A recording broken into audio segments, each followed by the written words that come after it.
ಹೊಸ ವರ್ಷದ ಶುಭಾಶಯಗಳು. ಕರ್ನಾಟಕ ವಾಣಿಜ್ಯ ಮಂಡಳಿಯ ಎಲೆಕ್ಷನ್ಸ್ ಬರ್ತಾ ಇದೆ. ಎಲೆಕ್ಷನ್ಲಿ ಜಯಮಾಲ ಅವರು ಅಧ್ಯಕ್ಷ ಸ್ಥಾನ ನಿಲ್ತಾ ಇದ್ದಾರೆ. ಅದೇನು ಡೌಟೇ ಇಲ್ಲ. ಆ್ಯಕ್ಚುಲಾಗಿ ಯಾಕೆ ಅಮ್ಮ ಯಾವಾಗಲೂ ಜಯಮಾಲ ಅಂದರೆ ಅಷ್ಟು ಪ್ರೀತಿ. ನಮ್ಮ ಫ್ಯಾಮ್ಲಿಗೆ ತುಂಬ, ನಮ್ಮ ಫ್ಯಾಮ್ಲಿಲೇ ಒಬ್ಬ ಮೆಂಬರ್ ಆದರೂ ತಪ್ಪಾಗಲ್ಲ ಅದು. ಯಾಕಂದರೆ ಅವರಷ್ಟು ನಮ್ಮ ಫ್ಯಾಮ್ಲಿ ಜೊತೆಯಲ್ಲಿ ಇವಾಗ ನಾನಾಗಲಿ ನನ್ನ ಚಿಕ್ಕ ವಯಸ್ಸಿಂದ ನೋಡಿದ್ದಾರೆ ಅವರು. ಅದೊಂದು ಗೌರವ ಇದೆ ಅವ್ರ ಮೇಲೆ. ಆಮೇಲೆ ಅವರೆಲ್ಲ ಏನೇ ಮಾಡಿದ್ರು ಭಾಳ ತುಂಬ ನೀಟಾಗಿ ಮಾಡ್ತಾರೆ ಕೆಲಸ. ಎಲ್ಲ ಕೆಲಸ ಸಿನ್ಸಿಯರಾಗಿ ಮಾಡ್ತಾರೆ. ಅದು ಇಂಡಸ್ಟ್ರಿ ಸಂಬಂಧಪಟ್ಟ ವರ್ಕ್ನ ಮಾತ್ರ ಭಾಳ ನಮ್ಮ ಕೆಲಸ ಅಂತ ಮಾಡ್ತಾರೆ. ಅದು ನಮಗೇನಂದರೆ ಒಬ್ಬರು ವ್ಯಕ್ತಿ ಯಾರಾದರೂ ಒಂದು ಸರ್ಕಾರಕ್ಕೆ ಹೋಗಿ ಮಾತಾಡಬೇಕಂದ್ರೆ ಈ ರೀತಿ ಒಂದು ಡೈನಮಿಕ್ ವ್ಯಕ್ತಿ ಬೇಕು. ಆವಾಗ ಅಮ್ಮ ಇದ್ದರು. ಸೊ ಅಮ್ಮ ಯಾಕೆ ಜಯಮಾಲ ಅವ್ರ ಹಿಂದೆ ಸಪೋರ್ಟ್ ಮಾಡ್ತಾಯಿದ್ದಾರೆ ಅಂದರೆ ಯಾಕಂದರೆ ಅವ್ರಿಗೆ ಆ ಶಕ್ತಿ ಇದೆ.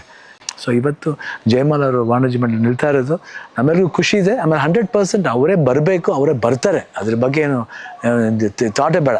ನಮ್ಮ ಇಂಡಸ್ಟ್ರಿ ಉದ್ಧಾರಕ್ಕಾಗಿ ಅವರೇ ಬರಬೇಕು. ಖಂಡಿತ ಬರ್ತೀರಮ್ಮ, ನಾವೆಲ್ಲ ಇದ್ದೀವಿ. ಡೋಂಟ್ ವರಿ, ಅದು ಸಪೋರ್ಟ್ ಇದ್ದೇ ಇದೆ. ಯಾವಾಗಲೂ ನಿಮ್ಮ ಜೊತೆ ಇರ್ತೀವಿ ನಾವು.